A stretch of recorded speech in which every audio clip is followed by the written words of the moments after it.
Iya. Oke, baik. Eh, Kemudian kalau kita bicara tentang langkah mitigasi nih dari ANJT sendiri, apa sih langkah-langkah mitigasi risiko ESG yang sudah dilakukan ANJT, Bu?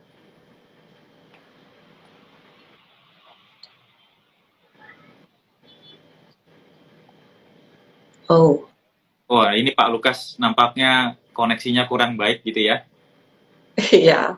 Mungkin bisa kita, mungkin nggak apa-apa Pak, saya bantu. Oke, Yaitu program-program mitigasi yang udah kita lakukan itulah Pak, tadi udah dijelaskan program composting, itu sebenarnya udah ada di, kita kan perkebunannya ada 5, betul. ya kan, yang menghasilkan minyak sawit.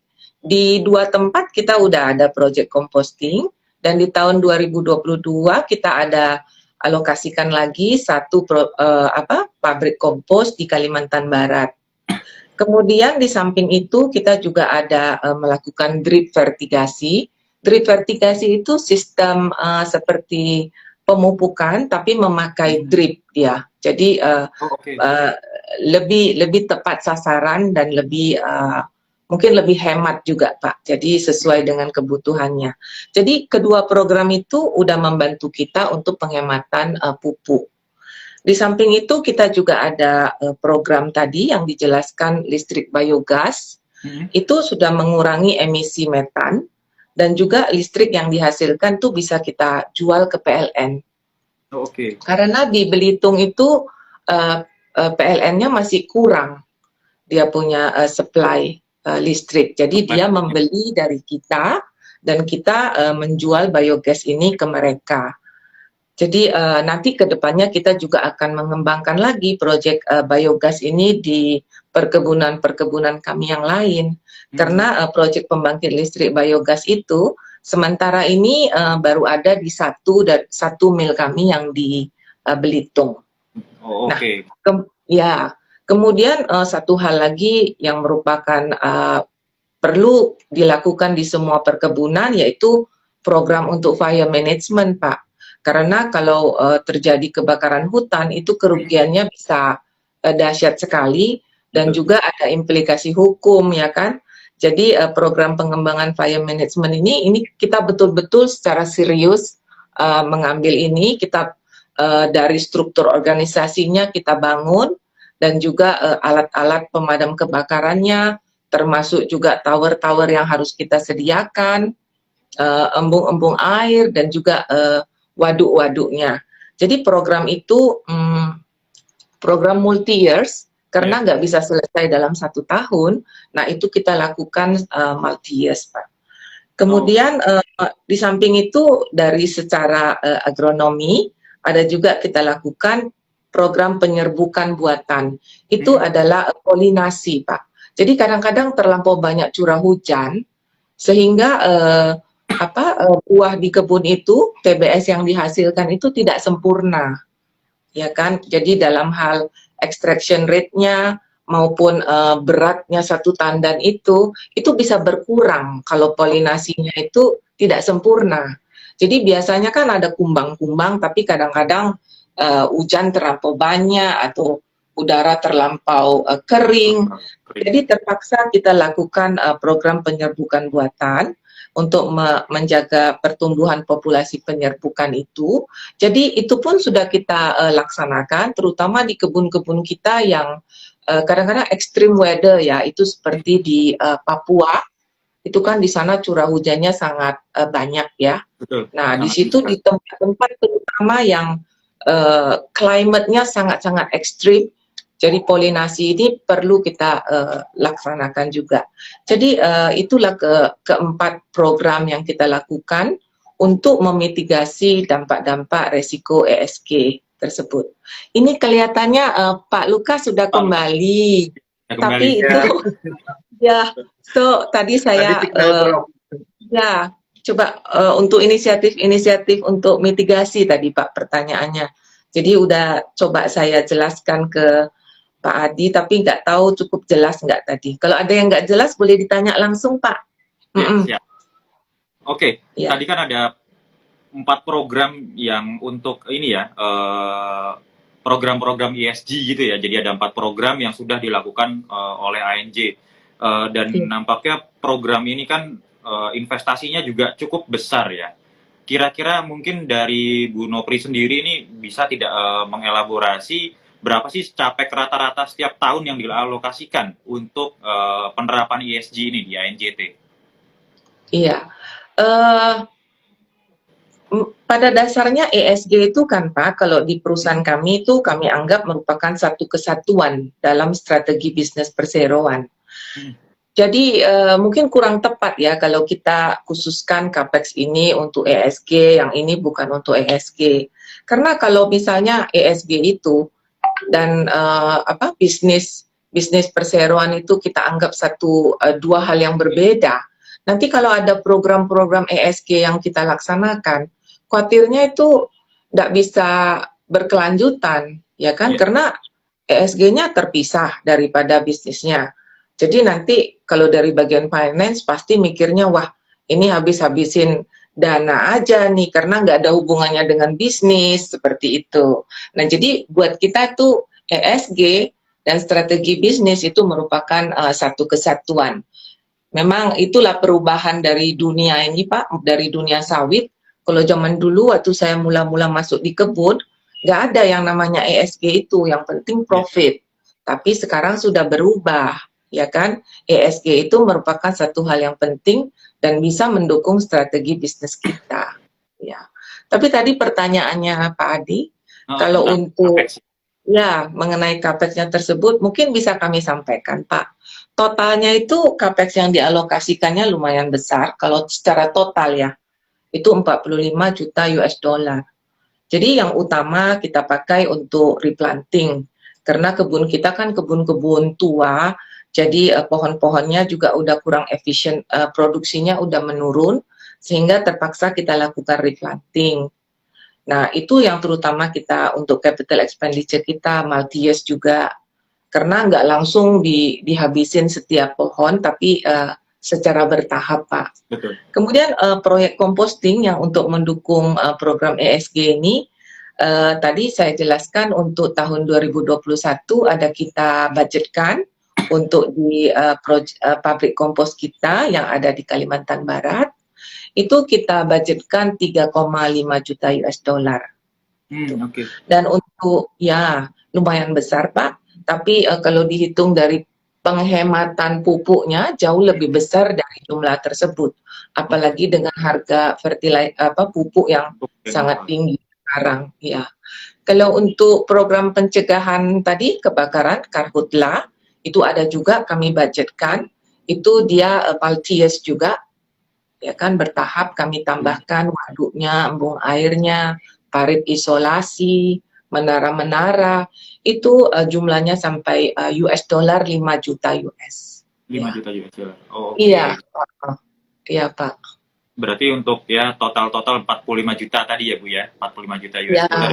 Ya, tapi itu keseluruhan ya termasuk penanaman kembali ya. Betul. Oke. Nah, mungkin saya bisa beralih ke Pak Lukas nih, Pak. Tadi kan sudah ada mitigasi resiko ESG segala macam ya, Pak. Ada composting, ada drip fertigasi, kemudian ada fire management, terus ada pembangkit listrik biogas, dan juga penyerbukan buatan nih, Pak. Nah, kalau dilihat dari sisi implementasi yang sudah dilakukan oleh ANJT sendiri, apakah nantinya ke depan tuh ada ukuran pencapaian dari implementasi ESG sendiri, Pak? Ya, kita ada. Jadi kita ada 6 ambisi yang ingin kita capai sehubungan dengan target ESG tersebut. Yang pertama adalah kita menargetkan untuk menurunkan emisi gas rumah kaca sebanyak 30% dari lingkup 1 dan lingkup 2 pada tahun 2030. Terus kemudian bagian dari itu juga kami memiliki aspirasi untuk mencapai net zero carbon pada tahun 2030. Terus kemudian yang kedua adalah di mana kami juga menargetkan untuk mencapai ketelusuran untuk produk-produk sawit kami, terutama yang berasal dari buah TBS luar, 100% di tahun 2025.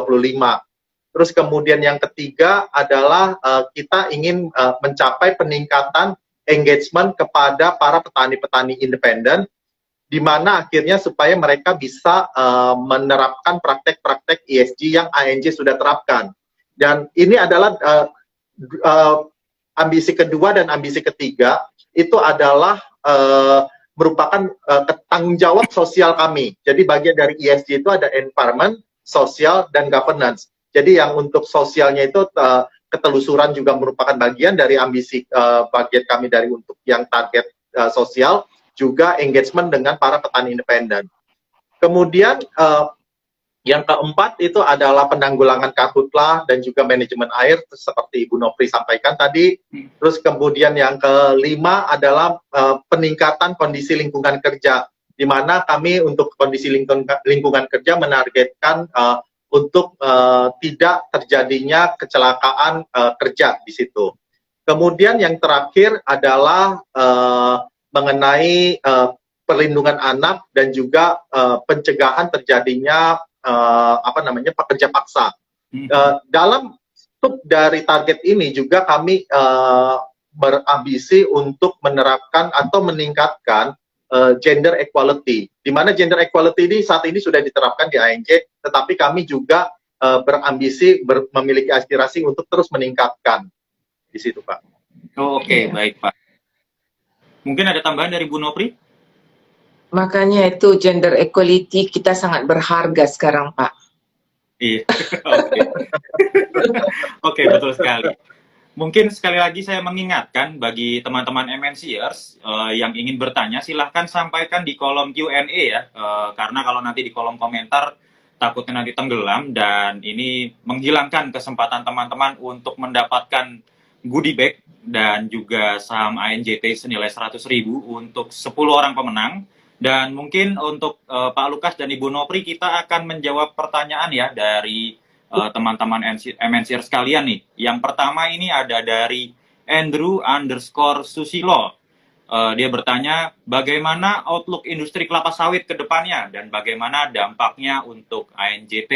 Ini mungkin saya serahkan ke Pak Lukas mungkin ya. Ya, jadi kalau kita lihat sekarang ini kita memasuki tahun ketiga berturut-turut kita mengalami curah hujan yang tinggi atau yang lebih dikenal dengan istilah La Nina. Betul. Dan ini La Nina ini adalah fenomena yang 3 tahun berturut-turut terjadi itu sepemahaman saya dari baca beberapa artikel belum pernah terjadi dalam kurun waktu lebih dari 20 tahun terakhir.